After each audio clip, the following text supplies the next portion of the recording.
তাহলে পুজো শুরু নাকি? আজকে তো মহালয়া হয়ে গেল, তাহলে এবারে কাল থেকে তো মনে হয় কলকাতার লোকরা ঠাকুর দেখা শুরু করে দেবে ফাঁকাতে ফাঁকাতে। আমিও কালকে কলকাতা যাচ্ছি তিতলিকে নিয়ে, কিন্তু ঠাকুর দেখতে যাব না। কালকে ওর কলেজ শুরু হবে, তো 3-4 দিন তো কলেজ করাতেই হবে, তারপরে পুজোর ছুটি সব কলেজেই।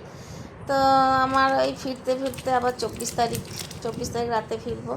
তো কী রান্না করবো ভাবছিলাম, তো তোমাদের জন্য দুটো পুজো স্পেশাল রান্না যে করলাম। একটা হলো তোমার পালং শাক, বেগুন, মূলো দিয়ে আর বড়ি দিয়ে একটা তোমার ঘ্যাঁট টাইপের রান্না, আর একটা হচ্ছে ফুলকপি দিয়ে মাছের ঝোল। কিন্তু দুটো রান্না তোমরা সবসময়ই খাও, এটা বলবো না যে খাও না বা করো না, এরকম না। সারা শীতকাল ভর্তি এই রান্নাটাই চলবে, কিন্তু এই টাইমে এই রান্নাটা সত্যি একটা আলাদা, মানে আলাদা রান্নায় স্বাদ এনে দেয়।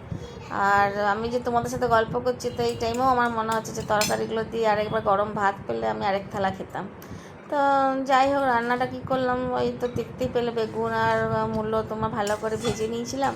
তো ভেজে নেওয়ার পর জিরে গুঁড়ি, ধনে গুঁড়ি, হলুদ সব কিছু দিয়ে টমেটো দিয়ে শাক দিয়ে সেদ্ধ করে নিয়ে আর নামিয়ে নিয়েছিলাম। আর বড়িগুলো ভেজে পরে ওপর থেকে ছড়িয়ে দিয়েছিলাম নামাবার আগে, যাতে বড়ির ওই মুচমুচে ভাবটা ভাত খাওয়ার সময় যেন থাকে।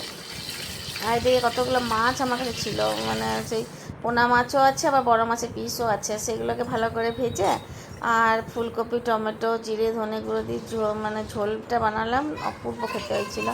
তবে সবথেকে বড় কারণ হচ্ছে যে ফুলকপিটারও মানে এই টাইম একটা অন্য রকমের স্বাদ পাওয়া যায়।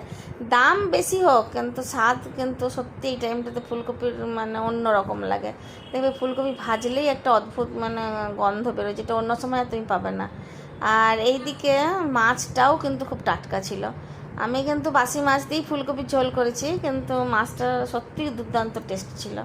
তো দুটো রান্নাই আমার অপূর্ব হয়েছে। তোমাদেরকে বলতে বলতেও মনে হচ্ছে চারেক থালা ভাত পেলে আমি খেয়ে নিতাম।